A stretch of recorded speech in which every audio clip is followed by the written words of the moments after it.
ఈ రోజు ఎంతో ఉత్సాహంగా అయ్యన్న పాత్రుడు గారిని నేను చాలా రోజులు చూశాను కానీ ఈ రోజు ఎక్స్ట్రా ఎనర్జెటిక్ గా కనపడుస్తున్నాడు. చాలా ఉత్సాహంగా ఉన్నాడు. మనిషిలో ఒక సాటిస్ఫాక్షన్ ఉంది.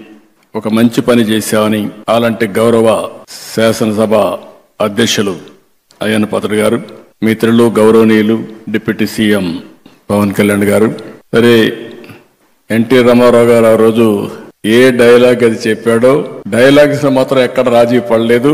రఘురామకృష్ణరాజు గారు చాలా బ్యూటిఫుల్ గా చాలా నిండుగా చెప్పగలిగాడు. ఆయన చూసినప్పుడు మళ్ళీ ఎన్టీ రామారావు గారి డైలాగ్స్ మనకు గుర్తొచ్చే పరిస్థితి వచ్చింది. పయ్యావల కేశవ్ గారు ఎప్పుడు కూడా ఫైనాన్స్ మినిస్టర్స్ ఏదైనా చెప్తే దానికి అడ్డంకులు పెడతా ఉంటారు.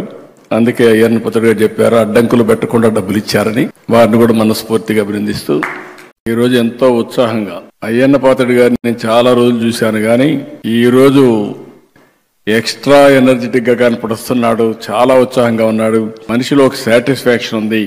ఒక మంచి పని చేశామని. అలాంటి గౌరవ శాసనసభ అధ్యక్షులు అయ్యన్న పాత్రుడు గారు, మిత్రులు గౌరవనీయులు డిప్యూటీ సీఎం పవన్ కళ్యాణ్ గారు, సరే ఎన్టీ రామారావు గారు ఆ రోజు ఏ డైలాగ్ అది చెప్పాడో డైలాగ్స్ మాత్రం ఎక్కడ రాజీ పడలేదు.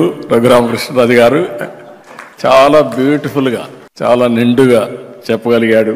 ఆయన చూసినప్పుడు మళ్ళీ ఎన్టీ రామారావు గారి డైలాగ్స్ మనకు గుర్తొచ్చే పరిస్థితి వచ్చింది.